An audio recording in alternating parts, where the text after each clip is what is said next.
Hallelujah, praise the Lord. खुदावंद यीशु मसीह नासरी के नाम से पादरी अविनाश का और मेरे घर की कलीसिया का आप सब लोगों को फिर से सलाम पहुंचे। खुदावंद का धन्यवाद करते हैं कि आज सप्ताह के पहले दिन, ऐसा ही दिन जिसमें प्रभु यीशु मसीह एक दिन जी उठे थे मुर्दों में से। हालेलुया, खुदावंद का शुक्र करते हैं कि आज मैं भी आपके पास परमेश्वर का संदेश लेके आने में परमेश्वर की ओर से योग्यता प्राप्त कर सका। प्यारो, सचमुच में जैसे हम अक्सर बात करते हैं कि ये बहुत बुरा समय चल रहा है, बहुत ही भयंकर समय चल रहा है, और ऐसा समय जो डराने वाला है, घबराने वाला है। और ख़ास तौर से उस समय बहुत ही डर और घबराहट और परेशानी का समय हो जाता है जब कोई ना कोई परिवार का सदस्य बीमार होता है। और वही समय है कि हम अपने परमेश्वर से सामर्थ पा सकते हैं, हिम्मत पा सकते हैं, मदद पा सकते हैं। आइए इससे पहले कि आगे बढ़ें, हम प्रभु यीशु मसीह के नाम से इस आज के प्रोग्राम को शुरू करते हैं। खुदावंद यीशु, आज जब बोलने के लिए जाते हैं तेरी ओर से संदेश, तेरे प्यारे इस बेटे को, तेरी बेटी को, ओ खुदावंद, ओ प्रभु, जितने लोगों को तूने चुना है कि वो इस कैसेट इस वीडियो को देखें और सुने और इससे फायदा उठा जाए, प्रभु उन सब के लिए बरकत मांगता हूँ। बुद्धि देना, मुझे समझ देना, दनाई देना, प्रभु यीशु मसीह के नाम से मांगते हैं, आमीन। प्यारो, कितने लोगों के अजीज आज इस भयानक बीमारी कोरोना से जूझ रहे होंगे। कितने लोग कोरोना से ठीक हो गए होंगे, परंतु अब डर और भय का और कमजोरी का माहौल उनके जीवन में देखने को मिलता होगा। कितने ही लोग जो कोरोना के पेशेंट्स की देखभाल कर चुके हैं, उनके जीवन में भी डर और भय का जो है समय चल रहा होगा। परंतु खुदा का शुक्र करते हैं कि परमेश्वर सब चीजों का इलाज है। आज आप लोगों के साथ एक ऐसे ही शख्स की बात करना चाहता हूं जिसकी बेटी बहुत ज्यादा बीमार हो गई थी और मरने पर थी। आजकल तो आम ही बात हो गई है। जिसको वेंटिलेटर की स्पेलिंग भी नहीं आती, उनको भी पता है कि वेंटिलेटर पे कैसे पेशेंट होते हैं। वही होते हैं जो बहुत ज्यादा बीमार हो जाते हैं, जो अपना सांस आप नहीं ले सकते, और उनके परिवार के जनों का हालत क्या हो जाती है इमेजिन कर सकते हैं, क्योंकि हम इन्हीं परिस्थितियों में से गुजर रहे हैं, ऐसी बातें सुन रहे हैं। और मैं सोचता हूं ये जो मरकुस की अंजील और उसका 5वां अध्याय उसमें भी है, और मत्ती की अंजील उसका 9वां अध्याय, और लूका की अंजील और उसके 8वें अध्याय में भी ये वृत्तांत पाया जाता है पवित्र धर्मशास्त्र की बाइबल के बीच में, पुस्तक के बीच में। और खुदा का शुक्र करते हैं कि ये स्टोरी कई बार आप लोगों ने सुनी होगी, नहीं सुनी तो जरूर पढ़िएगा। बाइबल में, पवित्र धर्मशास्त्र बाइबल में मरकुस की अंजील उसका 5वें अध्याय में आपको ये स्टोरी मिलेगी। और उसमें एक आदमी था जिसकी बेटी शायद वेंटिलेटर पे उस समय के हिसाब से होगी, आज के हिसाब से जैसे वेंटिलेटर पे होते हैं, वेंटिलेटर वाली स्थिति में होगी, क्योंकि ये आदमी जिसका नाम जायरस था। और ये सही सच्ची घटना है। और क्योंकि अगर जैसे यीशु मसीह बिल्कुल सच्ची घटना है, यीशु मसीह सचमुच में सच्चा कैरेक्टर है, सच्ची हैसियत है, शख्सियत है, उसी तरीके से इस आदमी का भी नाम लिया गया है। और इसका नाम जायरस था। और ये आम आदमी नहीं था, बल्कि एक आराधनालय का इंचार्ज था, सरदार था। और खुदा का शुक्र करते हैं, खुदा के ऊपर भी इसका बड़ा भरोसा तो था। और अपने आप को किस तरीके से वो परमेश्वर के पीछे चलाने की कोशिश करता होगा, लेकिन ये भी बचा नहीं। ये भी बीमारी इसके घर में आ गई, और इसकी भी बेटी बीमार हो गई। और ये यीशु मसीह के बारे में सुनकर कि यीशु मसीह प्रेजेंट है, आ चुके हैं उसके एरिया में, आता है। और बहुत सारे लोग, भीड़ प्रभु यीशु मसीह के को आनंद के साथ मिल रही है, परंतु ये आदमी आनंद में नहीं था। ये आदमी दुखी था, ये आदमी परेशान था, ये आदमी लाचार था, ये आदमी बेसहारा हो चुका था। वो मदद नहीं कर पा रहा था अपने परिवार की, खास तौर से अपनी बेटी की, जो बहुत ही बीमार थी। और कहता है प्रभु यीशु मसीह के पास आके कि प्रभु यीशु मसीह, मेरी बेटी बीमार है और मरने पर है। और बस तू ऐसा कर, तू चल मेरे घर पे और अपना हाथ उसके ऊपर रख तो वो चंगी हो जाएगी और वो जिएगी। परंतु जब ये आता है प्रभु यीशु मसीह के पास, बाकी सब लोग आनंद के साथ यीशु मसीह को मिल रहे हैं, परंतु ये आदमी मुसीबत में जब प्रभु के पास जाता है तो वो अपनी हैसियत की परवाह नहीं करता, वो अपने सुंदर कपड़ों के जो उसने पहन रखे होंगे परवाह नहीं करता। बाइबल में लिखा है कि वो पांवों पर गिरा प्रभु यीशु मसीह के, बहुत गिड़गिड़ा कर विनती करने लगा।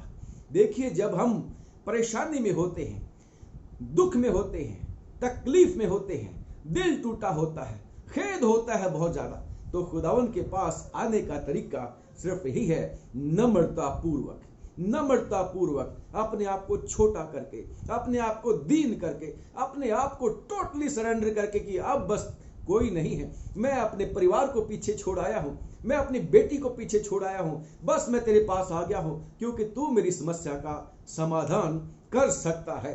और लिखा है बाइबल के बीच में कि वो बहुत विनती करने लगा। यारो, खुदा का शुक्र करते हैं कि खुदावंद यीशु मसीह ने, जैसे यहां पर लिखा है कि जब वो विनती करने लगा खुदावंद यीशु मसीह से, तो खुदावंद यीशु मसीह ने उस आदमी को उसी समय उसकी रिक्वेस्ट को जो थी कबूल कर ली।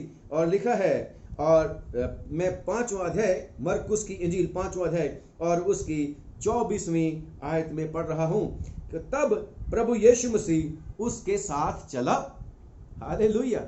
यीशु मसीह ने उसकी रिक्वेस्ट को उसी समय एक्सेप्ट कर लिया, क्योंकि उसका मांगने का तरीका बड़ा फर्क था। उसका परमेश्वर के पास आने का तरीका, जो आनंद कर रहे थे लोग, उनसे भिन्न था, उनसे अलग था।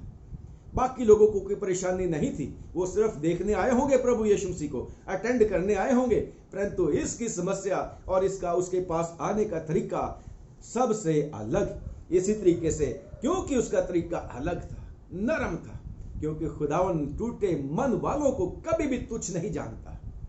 पिसा हुआ मन परमेश्वर के योग्य बलिदान है, ऐसा लिखा है। और सहर्ष इमीडिएटली खुदावंद यीशु मसीह कहते हैं, come on, I am going with you, मैं तेरी परिस्थिति में एंटर कर रहा हूं।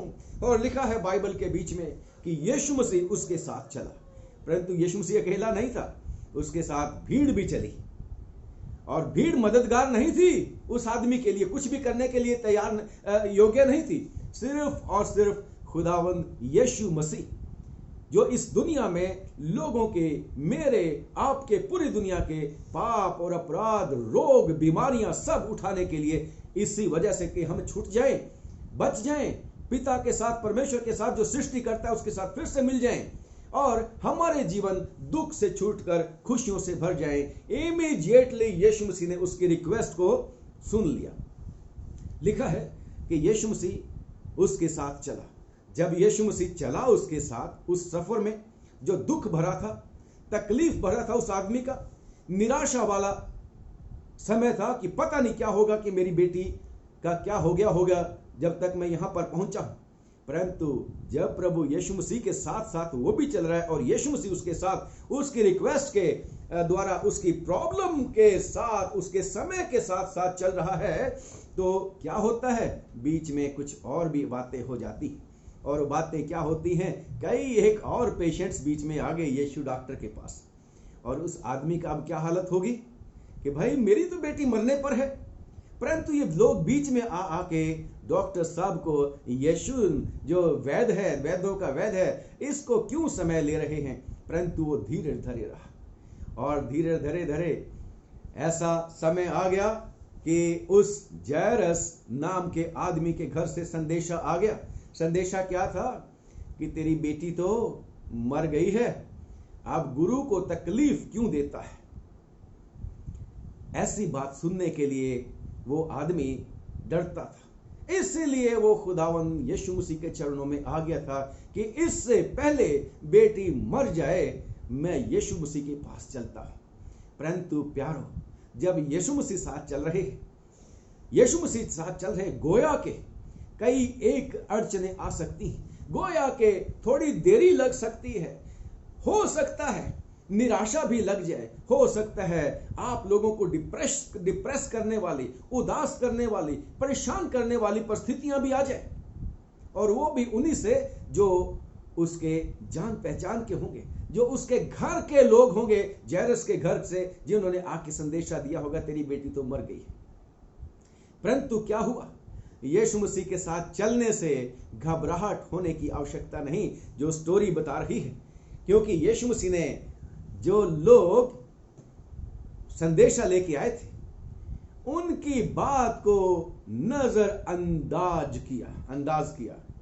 यीशु मसीह ने उनकी बात को अनदेखा किया, अनसुना किया, और इमीडिएटली उस आदमी को ढाढ़स दे रहे हैं, जायरस को, कि मत डर, केवल विश्वास रख। एक ही काम है, केवल विश्वास रख। अगर खुदावन यीशु मसीह साथ चल रहे हैं, आपकी परिस्थिति में आपने उनको इनवाइट कर लिया है, और वो आपकी परिस्थिति, जो भी दुख है, तकलीफ, बीमारी वाली परिस्थिति है, उसमें आने के लिए तैयार हो गए, जो हमेशा तैयार रहते हैं आने के लिए, तो घबराने की बात नहीं, डरने की बात नहीं।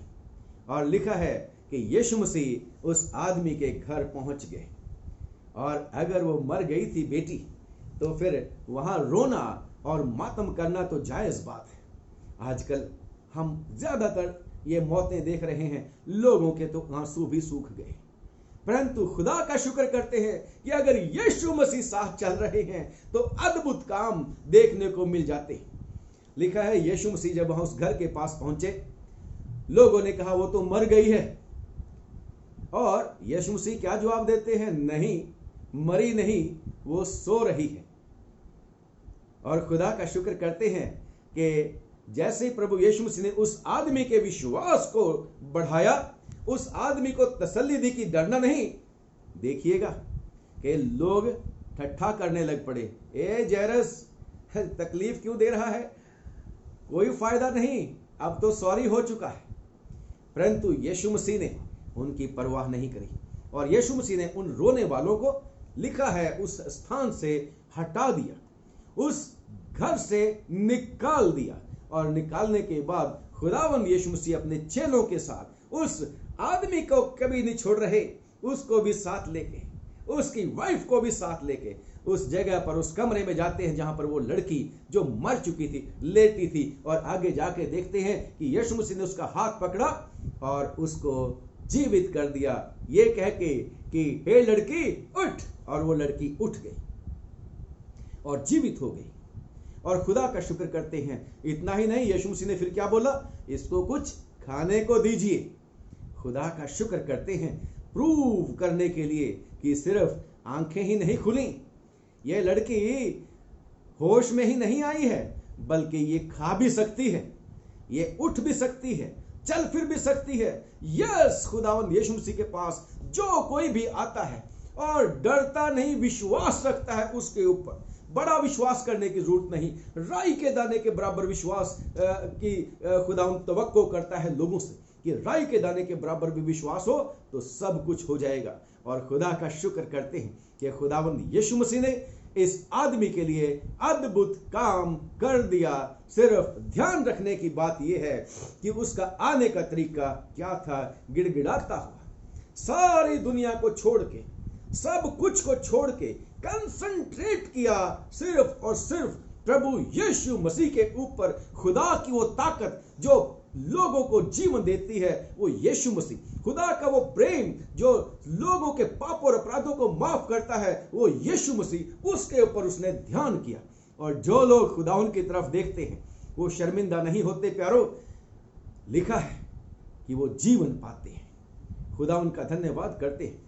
इसी तरीके से अगर आप भी परेशान हैं, आप भी दुखित हैं, आप भी ऐसी परिस्थिति में से गुजर रहे हैं, तो विश्वास कीजिए कि खुदावंद यीशु मसीह, अगर आप उसको अपना सारा दुखड़ा बता देते हैं, उसके ऊपर विश्वास कर लेते हैं, तो आपकी परिस्थिति में आज ही इसी समय एंट्री करने के लिए तैयार है। क्योंकि बाइबल में लिखा है रेवल्यूशन 3:20 कि मैं तो खड़ा हुआ दरवाजे के ऊपर खटखटाता हूं, कोई अगर मेरे लिए दरवाजा खोलेगा तो मैं भीतर आ जाऊंगा। कम ऑन, जो भी परेशानी है उसमें इनवाइट करें प्रभु यीशु मसीह को। प्रभु यीशु मसीह आपके साथ, आपकी परिस्थिति में चलने के लिए तैयार है, उस मौत की वादी में एंटर करने के लिए तैयार है आपके साथ, और आपको बचाने के लिए तैयार है, आपको छुड़ाने के लिए तैयार है, आपकी उदासी को हंसी में बदलने के लिए तैयार है, आपकी निराशा को आशा में बदलने के लिए तैयार है, आपकी लाचारी को, आपकी हेल्पलेसनेस को दूर करने के लिए वो तैयार है। और जैसे परमेश्वर के वचन में लिखा है कि परमेश्वर ने मेरे मातम को नाच में बदल दिया, जैसे यहां पर वो मातम कर रहे थे लोग, परंतु कितना खुश हुए होंगे वो आदमी और उसका परिवार, जैरस और उसका परिवार, जिनकी बेटी को जो मर चुकी थी खुदावंद यीशु मसीह ने जीवन दे दिया। सचमुच में हमारा खुदा जीवित परमेश्वर है, अद्भुत काम कर देता है, और जब हम उसके साथ चलते हैं तो वो हमें यही कहता है, इग्नोर कर दो सब चीजों को जो तुम्हारे विश्वास के साथ टकरा रही है, इग्नोर कर दो। जैसे खुदावंद यीशु मसीह ने, जो लोग उस आदमी के विश्वास को हिलाने के एक पात्र बने हुए थे कि मर गई है, अब गुरु को परेशान करने की, तकलीफ देने की आवश्यकता नहीं, दुआ करने की आवश्यकता नहीं, गुरु को और ज्यादा गुरु के पीछे चलने की आवश्यकता नहीं, अब तो खत्म, कुछ नहीं हो सकता। नहीं, सब कुछ हो सकता है, सब कुछ हो सकता है। जैसा इसमें देखा, जैसा आप में से कईयों के जीवन में प्रभु यीशु मसीह ने किया, जैसा मेरे जीवन में खुदावंद यीशु मसीह ने किया, वो निराशा में आशा उत्पन्न कर देने वाला परमेश्वर है। बस सिर्फ और सिर्फ उसके पास आने की जरूरत है, उसको इनवाइट करने की जरूरत है कि आओ प्रभु यीशु मसीह, मेरी परिस्थिति को जो मेरे कंट्रोल से बाहर हो चुकी है अपने हाथ में ले लीजिए और मुझे इस परेशानी में से निकाल दीजिए। क्या था रिक्वेस्ट, क्या थी? बस मेरे घर में चल, कम ऑन जीसस, मेरे घर में, और मेरी बेटी के ऊपर हाथ रख दे, मेरी बेटी के ऊपर तेरा अनुग्रह का हाथ हो जाए, तेरी दया का हाथ हो जाए, तेरी वो जो शिफा वाला हाथ है, जो चंगा करता है, जो सलीब के ऊपर कील से ठोका गया, हाँ, वो वाला हाथ रख दे। वो मेरे और आपके पापों के लिए, सारी दुनिया के पापों के लिए वो कीलें जो लगी हैं, हालेलुया, वही मेरी बेटी के ऊपर रख दे। मेरी बेटी चंगी भी हो जाएगी और वो जिएगी भी, ना सिर्फ इस दुनिया में, ये जो शारीरिक देह है हमारी, इसमें जीवन जी रहे हैं, बल्कि इस देह को छोड़ने के बाद भी वो जिएगी। जब खुदा का हाथ हमारे ऊपर आता है, जब परमेश्वर की प्रेजेंस हमारे घर में आती है, जब वो इनविटेशन हम उसको देते हैं और जब उसके साथ साथ चलना शुरू कर देते हैं, तो बेशक बहुत सारी परेशानियां आती हैं, बहुत सारे दुख और तकलीफ, रुकावटें आ सकती हैं प्रभु यीशु मसीह के साथ चलते चलते। परंतु अगर खुदावंद यीशु मसीह के आपने इनवाइट किया और आपके साथ प्रभु यीशु मसीह चल रहे हैं और आप भी उसके साथ चल रहे हैं, तो भीड़ जो आनंद करने वाली है, हंसने वाली है, वो आपकी मदद नहीं करेगी, वो आपकी मदद, उसकी तरफ ध्यान करने की भी आवश्यकता नहीं, उनकी बात सुनने की भी आवश्यकता ज्यादा नहीं है। अगर वो भीड़ या वो वेल विशर्स आपके विश्वास को डिगाने की कोशिश करते हैं, उनकी तरफ ध्यान करने की आवश्यकता नहीं, सिर्फ विश्वास रखो, मत डरो, क्योंकि यीशु साथ चल रहे हैं।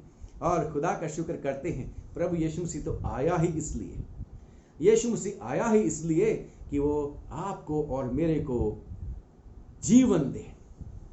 जब हम उसके ऊपर विश्वास करें, जब हम उसको अपने जीवन में, अपने परिवार में, अपनी कम्युनिटी में, अपने देश में, अपनी हर एक परिस्थिति में इनवाइट करें, तो यीशु मसीह सहर्ष चलने के लिए तैयार है हमारे साथ, जैसे इस आदमी के साथ चलने के लिए तैयार। आइए हम खुदावंद यीशु मसीह को कहें, come on Jesus, go with us, मेरे साथ चलो, हमारे साथ चलो। और अगर खुदावंद हमारे साथ चल रहा है, जैसे जैसे घड़ियां बीत रही हैं, जैसे जैसे लम्हे बीत रहे हैं, अगर इन लम्हों में हम खुदावंद यीशु मसीह को पुकारते हैं, तो अंत तक हमारे साथ चलने के लिए तैयार है। यस, खुदावंद आप सब लोगों को बरकत दे, बहुत बहुत आशीष दे। और खुदावंद यीशु मसीह का तो मिशन ही ये है, जैसे यशायाह की किताब उसके 53 बाब में उसका मिशन ये है कि वो मेरे और आपके पापों को अपने ऊपर ले ले, मेरे और आपके रोगों को, मेरे और आपकी बीमारियों को, मेरे और आपके दुखों को अपने ऊपर ले ले। वो उसका मिशन है। सिर्फ और सिर्फ मेरा और आपका काम है इनवाइट करना।